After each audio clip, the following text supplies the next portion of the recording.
पहलगाम हमले के बाद से पाकिस्तान एक के बाद एक कदमों से तनाव बढ़ा रहा है और एलओसी पर फायरिंग के बाद से उसने अंतर्राष्ट्रीय सीमा पर भी फायरिंग शुरू कर दी। दूसरी तरफ प्रधानमंत्री मोदी की अध्यक्षता वाली सीसीएस ने भारत की तीनों ही सेनाओं को पाकिस्तान पर अपने तय समय, टारगेट और तौर तरीके से हमला करने की छूट दे दी है।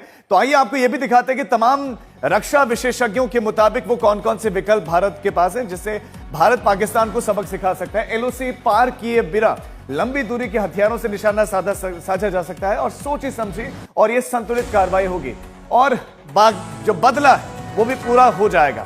यह विकल्प नंबर 1 है। भारत के पास ऐसे हथियार हैं कि एलओसी पार भी नहीं करनी, पूर्ण युद्ध से कम बल्कि प्रभावी यह हमला माना जाएगा। तो यह बहुत जो पहला विकल्प है भारत के सामने, यह विश्वसनीय और रणनीतिक एक तरीके से प्रतिक्रिया रहेगी। दूसरा विकल्प क्या है? 155 जो है एमएम की तोपों, मोर्टार का भी इस्तेमाल किया जा सकता है। भारत के पास वो तमाम अत्याधुनिक उपकरण इस समय मौजूद हैं और 120 एमएम की मोर्टार और टैंक रोधी जो निर्देशित जो मिसाइल्स हैं उनका इस्तेमाल किया जाता है। पाकिस्तानी सेना के ठिकानों को, जो लॉन्च पैड्स वहां पर, उनको टारगेट किया जा सकता है। टैंक रोधी मिसाइलों से हमला किया जा सकता है। ये तत्काल जो एलओसी पार किए बिना जो विकल्प है वो हम आपको बता रहे हैं।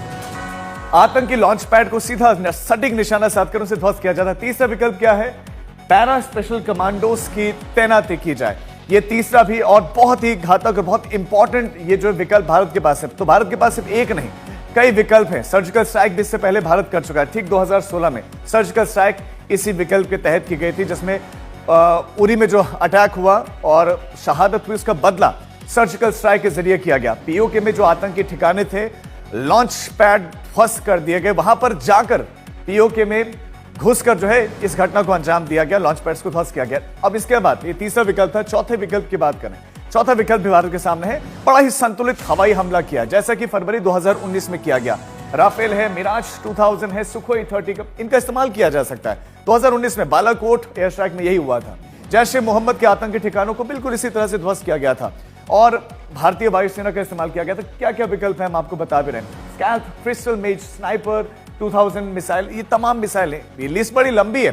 इस तरह के लड़ाकू विमान भारत के पास हैं और जैश ए मोहम्मद और एलईटी के जो मुख्यालय हैं उनको टारगेट किया जा सकता है, क्योंकि यही वो केंद्र है, यही वो जगह है जो भारत में दहशत फैलाते हैं। और इनको सपोर्ट किसका होता है? आईएसआई का, पाकिस्तानी फौज का, पाकिस्तानी सरकार का।